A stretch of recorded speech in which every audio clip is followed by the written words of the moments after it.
The start of 2026 means the political calendar now officially turns to the midterms, and Democrats are hopeful they can continue the momentum they gained in a number of high-profile victories last year. 10 months from now, all 435 seats in the House will be on the ballot, with Republicans defending their narrow 5-seat majority. While in the Senate, Democrats will have to flip 4 seats to take control of that chamber. The Cook Political Report lists 4 races as toss-ups, with the most vulnerable candidates being Republican Susan Collins in Maine and Democrat Jon Ossoff in Georgia. Let's bring in 2 longtime campaign strategists. Mark McKinnon is the former advisor to George W. Bush and John McCain and creator of the documentary series The Circus. And back with us is Chuck Rocha, a Democratic strategist who served as senior advisor to Bernie Sanders' presidential campaign. Thanks to both of you. Mark, what race are you most interested in?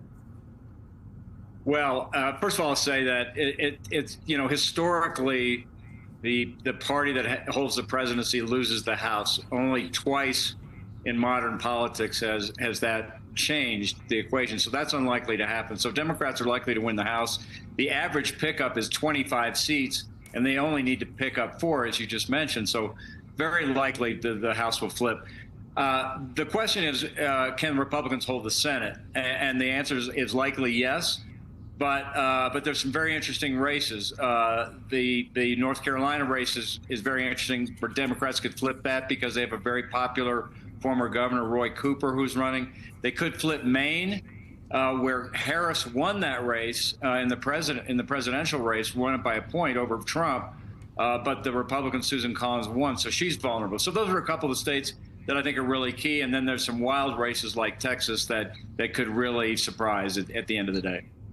Yeah, I want to get to Texas in a little bit, but Chuck, what about you? Is there a specific race that you're looking at closely? I'm watching Texas, of course, our home state. Mark's done a lot of work there. I've done a lot of work there. Who wins that primary? Keep your eye on the primary. There's this interesting primary with Tallarico and with Jasmine Crockett. And then there's also a Republican primary where you have Republicans fighting each other. That's why I'm really keeping my eye on that. And then my wild card here in the Senate is our old friend Sherrod Brown in Ohio, who's coming back to run for a seat in Ohio. And in a year like we're having right now, with a guy who's leaned into working class values like Sherrod Brown, I think that could be a dark horse as we move into 2026. As you and Mark both pointed out, you guys are experts on Texas politics. So since we got to Texas, I want to ask you both this question that was posed by Politico. For all of the attention Democrats are lavishing on the Texas Senate campaign, which other Senate races will have a closer final margin in the general election? Maine, North Carolina, Ohio, Nebraska, or all of the above? What's your answer, Chuck? You know, I think right now it's a long time till Election Day, but it would be all of the above. There's a lot of things happening around the country, and folks, as I said in an earlier segment, are really aggravated right now. So I think there's a lot of things that are moving out there across the country, and I think you're going to be really surprised on Election Day. Mark, how do you see it? Because some would argue that Texas may be a waste of money for Democrats, that they should focus on all those other races I just mentioned.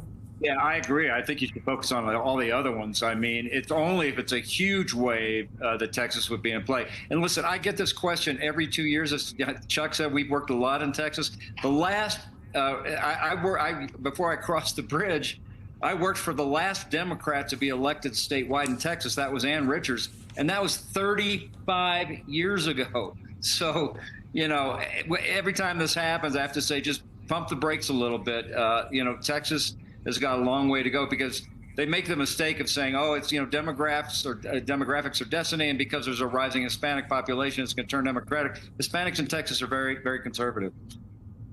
Chuck, I want to talk about young men because President Trump made significant gains with young men in 2024, but now some Democrats say the momentum is shifting towards them. NBC notes that in Trump's first year in office, many young men say they feel a continued economic and social malaise, cutting into Trump's support with that key group. Do you think that this is an opening for Democrats?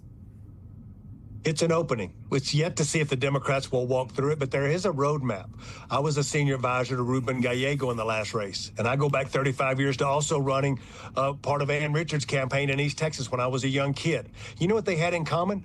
both of those campaigns leaned into a working class narrative around you speaking up to your government, speaking up to local officials, and leaning into the sanctity of family, friendship, worship, and work. And that was something that Democrats need to do if they want to win back young men, because young men right now feel frustrated. They're frustrated that they gave Donald Trump a shot and stuff hasn't gotten any cheaper. And on top of that, they're picking up their friends with masked ICE agents. That's not a formula for success, and that's what the off-year elections has already showed us.